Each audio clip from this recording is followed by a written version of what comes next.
क्या आपको पता है डीसीयू में अब तक टोटल 12 मूवीज आ चुकी है, जिसमें से सिर्फ 6 मूवीज ने स्टूडियो को प्रॉफिट कमा कर दिया है। जिस सदी में सुपर हीरो मूवीज का बोलबाला चल रहा है, वही अब तक डीसी एक्सटेंडेड यूनिवर्स हमें अब तक 6 फ्लॉप दे चुका है। ये कारवां जेम्स गन के डीसीयू के साथ कंटिन्यू करेगा या नहीं, ये तो आने वाला वक्त ही बताएगा। तो चलिए दोस्तों, आज के इस 5th एपिसोड में डीसीयू के बॉक्स ऑफिस और सक्सेस को समझते हैं। वीडियो शुरू करने से पहले आपको एक छोटी सी रिक्वेस्ट है कि इस चैनल को सब्सक्राइब कर हमें सपोर्ट जरूर करें।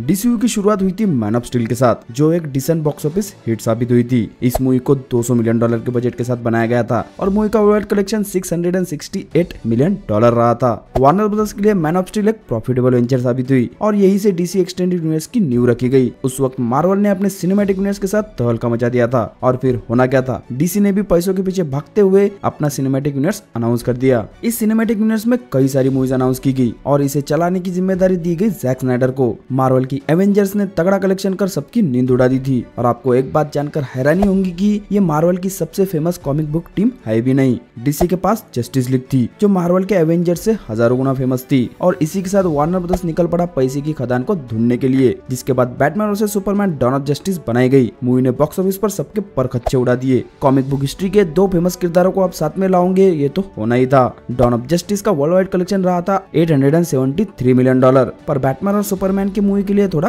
कम था। और इस मूवी को बनाने के लिए वार्नर ब्रदर्स ने टोटल $250 मिलियन खर्चा किए थे। मूवी को क्रिटिक्स के साथ साथ फैंस ने बहुत ज्यादा हिट दी। फिल्म को $422 मिलियन की वर्ल्ड वाइड ओपनिंग मिली थी, जो उस वक्त की 4th highest grossing world wide opening थी। इतने स्ट्रॉन्ग डेब्यू के बावजूद डॉन ऑफ जस्टिस सच में डीसीयू के लिए डॉन लेकर आई थी, पर ये एंड नहीं था। 2 महीने के बाद ही रिलीज हुई सुसाइड स्क्वाड एक धड़ाकेदार सुपरहिट साबित हुई। इस मूवी से किसी को भी उम्मीद नहीं थी और इस मूवी ने $746 मिलियन के आंकड़े को क्रॉस किया। सुसाइड स्क्वाड का बजट सिर्फ $185 मिलियन था, जिस वजह से स्टूडियो ने अच्छा खासा प्रॉफिट कमा लिया। पर इस मूवी को भी क्रिटिक्स और फैंस ने बहुत ज्यादा क्रिटिसाइज किया। इसके बाद लग रहा था कि इनसे कुछ भी नहीं हो पाएगा। तभी डीसी अगले साल अपना मास्टर स्ट्रोक लेकर आता है। वंडर वुमन डीसी का वो जेम साबित हुई जिसने उन्हें डूबने से बचा लिया। इस मूवी का टोटल वर्ल्ड कलेक्शन रहा था $821 मिलियन। डीसी ने यहाँ वो कर दिखाया जिसे मार्वल 7 साल से पुल नहीं कर पा रहा था। पहली female led superhero movie बनाने के लिए डीसी को बहुत ज्यादा प्रेस किया गया और इस मूवी के साथ लगा डीसी सही ट्रैक पर जा रहा है। पर बैकग्राउंड में डीसी के बुरे दिन इस मूवी के आने से पहले ही शुरू हो चुके थे। जस्टिस लीग मूवी से जैक स्नाइडर को हटाकर जॉस व्हीडन को आधे बीच में डायरेक्टर बना दिया गया। इस मूवी से स्नाइडर को क्यों हटा दिया गया, इसके बारे में हम कभी किसी और वीडियो में बात करेंगे। जस्टिस लीग के हेवी रीशूट यहाँ किए गए, जिसके बाद जो फाइनल प्रोडक्ट निकल कर आया वो बेकार नहीं बल्कि बदतर था। जस्टिस लीग ने बॉक्स ऑफिस पर सिर्फ $657 मिलियन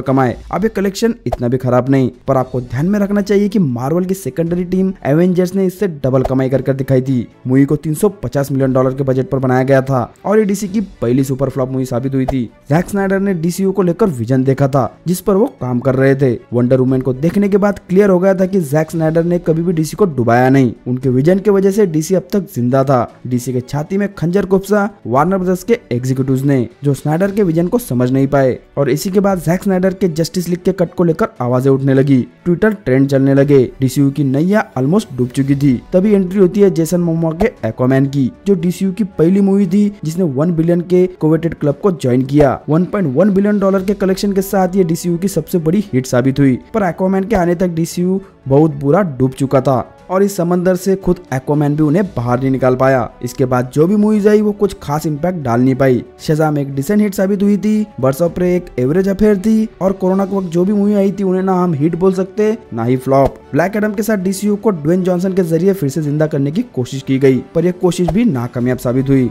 ब्लैक एडम को $200 मिलियन के बजट पर बनाया गया था और इस फिल्म का world wide box office collection रहा सिर्फ $400 मिलियन, जिसके बाद डीसीयू को खत्म कर दिया गया। Aquaman and the lost kingdom DCU की आखिरी मूवी है, जिसके बाद जेम्स गन डीसी यूनिवर्स के साथ अपना लक आजमाएंगे। डीसीयू का total world collection the flash और एक्वामैन 2 के पहले तक रहा है $6,341 मिलियन। रैंकिंग आपको स्क्रीन पर दिख ही रही होगी। इन्फ्लेशन को एडजस्ट कर भी रैंकिंग में ज्यादा फर्क नहीं पड़ता दिख रहा है। तो दोस्तों, इस वीडियो में आप अगर आप यहाँ तक पहुंच चुके होंगे तो आपके लिए एक सवाल छोड़ता हूँ, क्या डीसीयू के साथ जेम्स गन डीसी को रिवाइव कर पाएंगे? हमें कमेंट सेक्शन में जरूर बताना। आपको क्या लगता है कि डीसी के डूबने की वजह क्या हो सकती है? इसके बारे में भी आप कमेंट सेक्शन में झगड़ा कर सकते हो।